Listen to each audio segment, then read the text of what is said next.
We know that if Mr. Trudeau wants to put in place anything national that's progressive, he's going to need our help.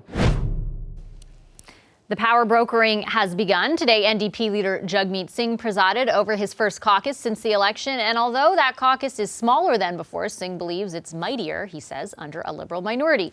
He's laid out two conditions he wants to see met in exchange for supporting the Liberals in Parliament. One is universal single-payer pharmacare. The other is for Justin Trudeau's government to drop an appeal of a ruling that ordered compensation for First Nations kids. How will the NDP use its power to get those demands met, though? Jack Harris is an incoming NDP MP for Newfoundland and Labrador. He joins me now in studio. Hi, Mr. Harris. Hi, Vashi. Nice to see you here. Thanks for coming in. Well, thank you for having me. Congratulations on your win as well. Thank you. I want to pick up where Mr. Singh left off. He came out today and spoke to reporters and outlined what his initial two top priorities, I guess you could say, would be. On the first one, introducing a bill to outline a framework for universal single-payer pharmacare. How do you expect that will force the government's hand? Well, I think it's to put on the table what we were promising during the election campaign and we want to see delivered, and I think the people of Canada want. And that is a comprehensive program, that is the universal single-payer model, not a bits and pieces, incremental, piece that includes the plans of the pharmaceutical companies, which they've been talking to the government about for years. So we want to put it on the table, what I think people want, what Mr. Trudeau gave the impression he was going to deliver, and we want him to deliver that, frankly. And, that's what this Parliament is supposed to be about, working together. Here's what we want, and we'll put it on the table for the government. And I think the people of Canada will have an opportunity to see what they will actually deliver. How is it any different, though, than what you were saying during the campaign? It's part of your platform, I understand that. You put that idea forward already. This is, would I imagine, be a private member's bill. If there ends up being money attached to it, you need a minister to sign off on it anyway. So how exactly would it do what you're saying it will? Well, what it will do, it'll put that issue front and center and squarely before the Parliament and before the people of the country. Politics is not just about the techniques and the technical aspects of what goes on in the House. It's about persuasion. It's about making it clear that this is what we want. This is what Canadians want. That's what they think they're getting when they get pharmacare. And so we want this government to deliver on it. We've had 22 years of promises from the Liberals about pharmacare. And during the campaign, there was talk about, an easing into it and incremental stuff. And later in the campaign, he was more positive. We would like to see that implemented, and we want to put down what our marker as to what that should look like. Why are you so sure that Canadians want it and want pharmacare, universal single payer? And let me just tell you why I'm asking you. We had Matt Dubé on the show the other day, who, of course, lost his seat in Quebec. And he said specifically that when he was at the doors, your party's central message, and he mentioned particularly pharmacare, did not resonate with Quebecers at the door. Well, that may be because they have a far better system than the rest of Canada does. And I think I've heard that about some of the platforms, not only of us, but others, that didn't resonate in Quebec, because some of the things like childcare, for example, they've led the country in putting that forward. And I think in pharmacare, they have a much better situation than they have elsewhere. So, yes, you're right that it's not necessarily going to resonate everywhere across the country. But when we talk to people on the doorstep, healthcare is number one priority, and the pharmacare is a part of that so significant that people talk about it. Even that when we talk about pharmacare, we also talk about dental care. That was something that came back to us time and time again from people as being important. Will it be part of whatever bill you end up introducing? I think the pharmacare is probably standalone, but this is probably another idea that we're not going to let go of, because I think it resonates with people across the country. And in my riding, and I heard today from lots of other of our caucus members and people who ran in the election, that it was brought back to them on an ongoing basis. Under the framework, through this bill that your party introduces, will provinces be able to opt out? Look, I don't have the bill. It's not something that I'm particularly. No, but it is a central plank of your party's platform, and Mr. Singh is saying this is going to be one of two things that he drives home on day one. Yes, and I'm sure that the people who draft legislation will put all this together, and we will have a bill that encompasses the principles that we're talking about here. Obviously, some work has to be done in framing that properly, but the concept, I think, is there. Obviously, the provinces have a role to play. There's no question about that. But I think this can be done. This can be done quickly, if there's a political will to do that, because that's the way things work. Do you think provinces should be able to opt out? And I'm asking because there have been provinces like Ontario, for example, which said they don't want a part of it.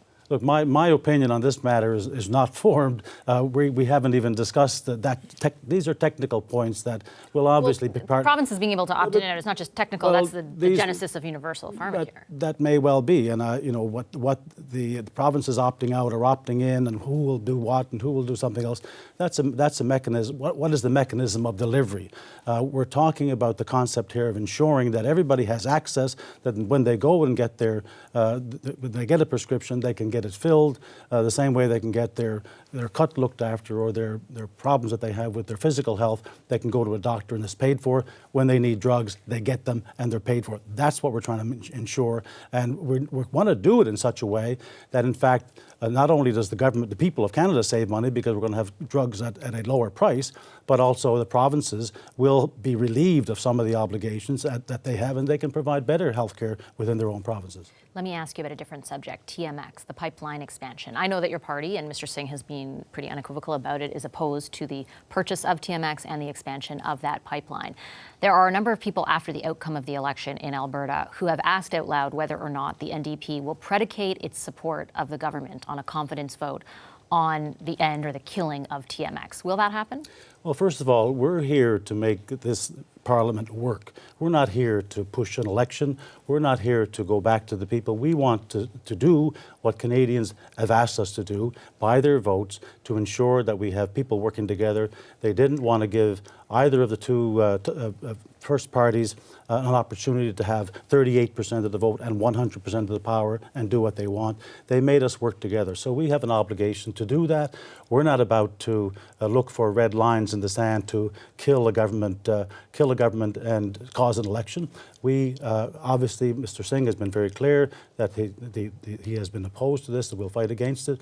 But that's to what degree, though? That's all I'm asking. I kind of get what you're saying, but it's not a specific answer. I'm not here to speak for Mr. Singh on that. That's a matter of. Do you think your party should do that? I don't think we're here to paint red lines in the sand. We're not here to do that, and people shouldn't be asking us to do that, because that's not what we're here for. We're here to make this Parliament work and to work together to the extent that we can, and that's what we're here for. We have, as I brought in this plot.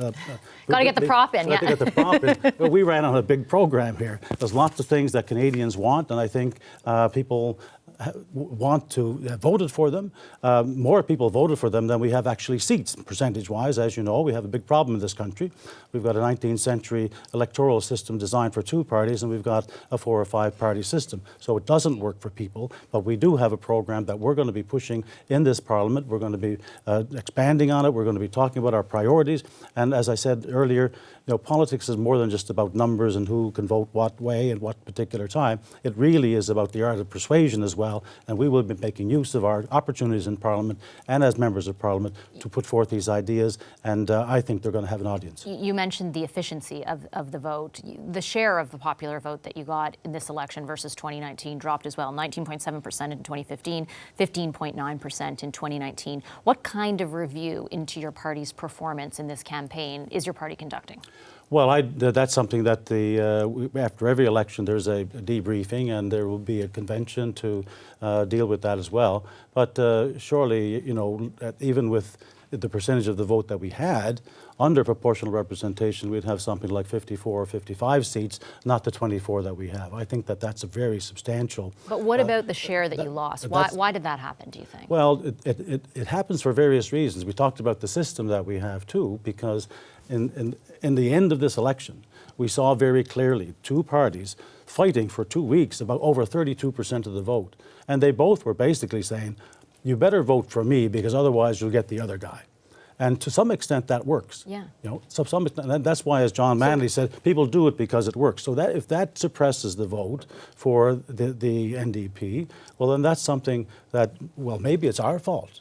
Maybe it's our fault that we haven't changed the system. Maybe it's Mr. Trudeau's fault for having promised that in 2015. Is it just the system, though, or is it? I mean, your party made a very distinct message in the last week, which was, don't listen to that kind of strategic voting argument. You are safe to park your vote with us.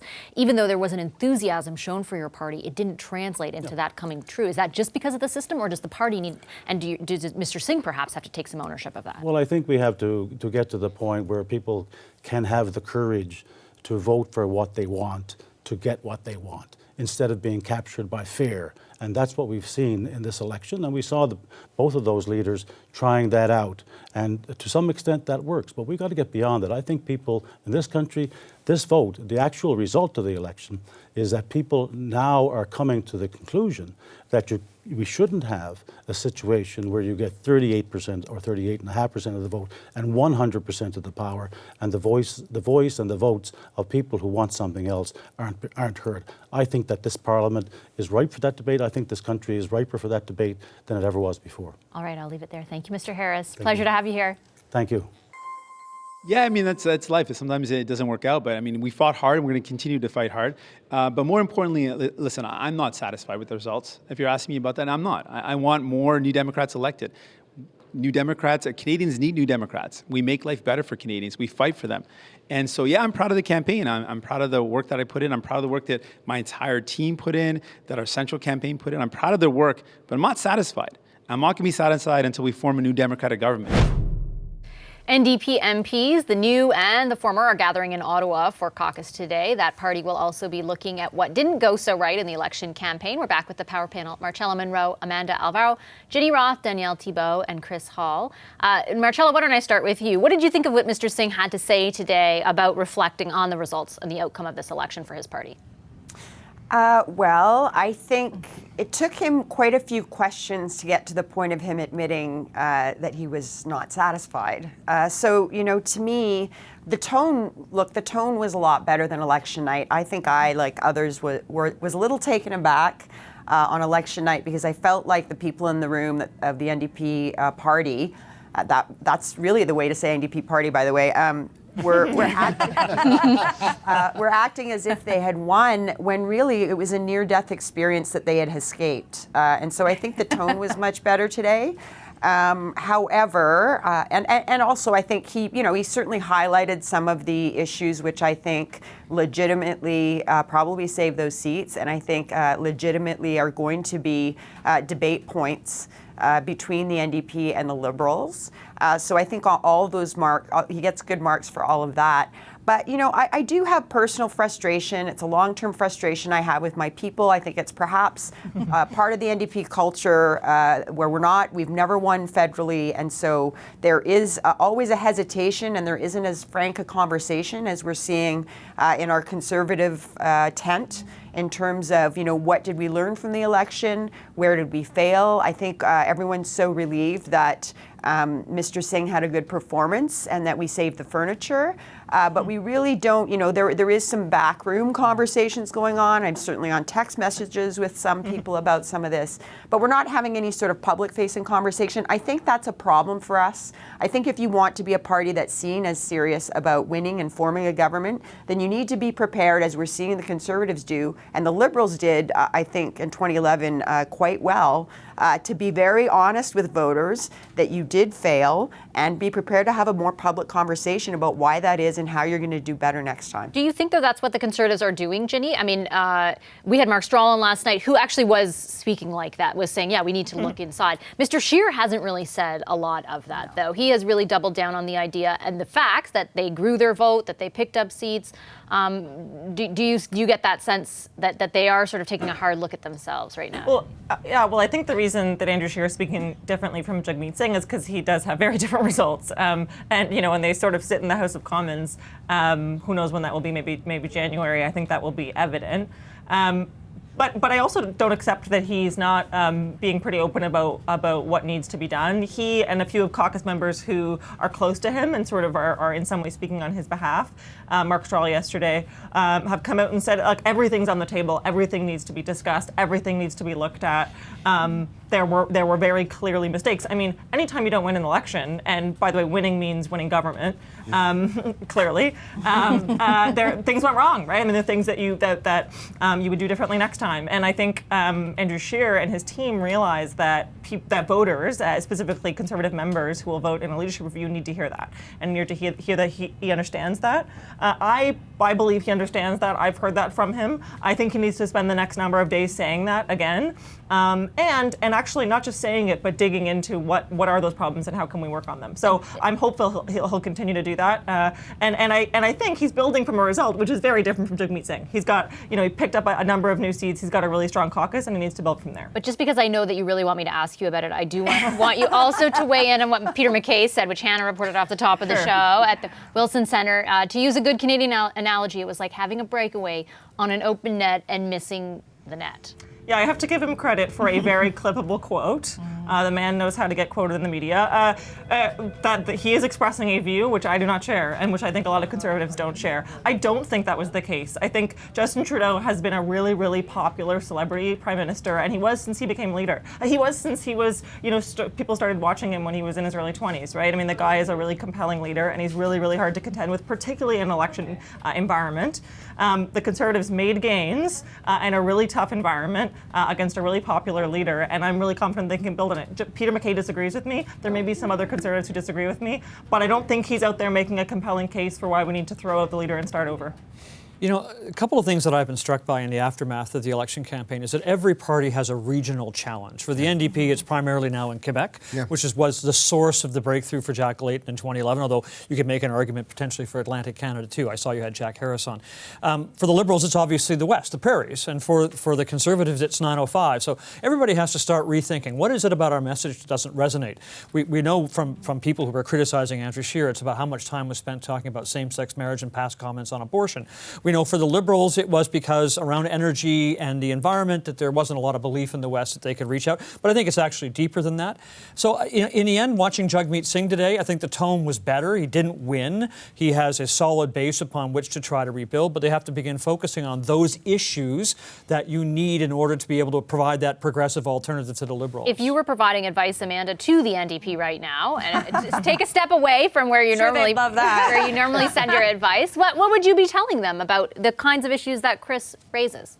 Yeah, well, I think there's a few things. I think that for somebody who struck so many of the right notes, particularly in the back half of the campaign, he appeared so tone deaf on election night. Marchello talked about that. And I think for a lot of people looking in who had significant hopes for that party and for a leader who really was seen to have come into his own during that campaign, it signaled that he didn't really understand the outcome. And to Ginny's point, and I agree with this. I think that and I can look at my own party and the leader and say, yes, he is a compelling leader, and there's a lot that a lot of Canadians like about his leadership. But the conditions were ripe for him to be unseated if ever that were to happen. I think we can all agree with that, and I think I would be tone deaf if I said that they weren't. I mean, he faced some of the biggest scandals, his leadership was very vulnerable, and yet the two parties who really contested that leadership fell short.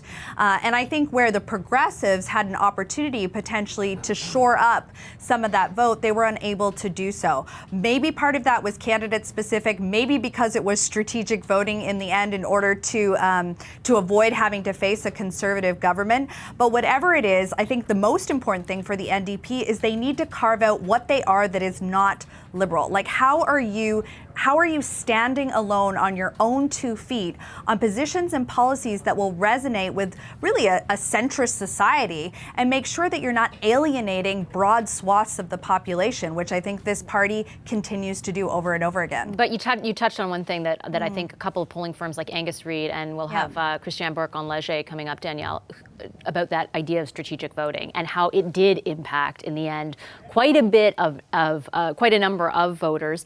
And I think it's not just the NDP, right? Like the Liberals and the Conservatives were both sending out those messages, right? Yes. Be afraid of the other guy and vote for us. Why do you think the NDP struggled to punch through with their message, which was don't listen to that stuff? And when you look at Quebec specifically, that is one of the hardest, toughest spots for them right now. Well, in the case of Quebec, I think the presence of the Bloc Québécois it muddled the water for the NDP there. I think it made it more complicated to try to bring the attention back to them and say, no, a vote for us still matters.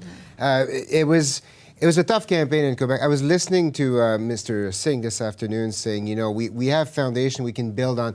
They're not big foundation. There's not one MP. It's one MP, and everything that was put to the ground by Layton was still pretty flimsy. I mean, it was the beginning of something. Right now he needs to go back in. He needs to do that quick and find a way to reconnect with the defeated candidates, the voters there, the progressive, the NDP class in Quebec, who's willing to listen for now, but they'll go somewhere else if Mr. Singh doesn't appeal to them quickly. Hi, I'm Vashi Capellos, host of Power in Politics. See more of our show by subscribing to the CBC News channel or click the link for another video.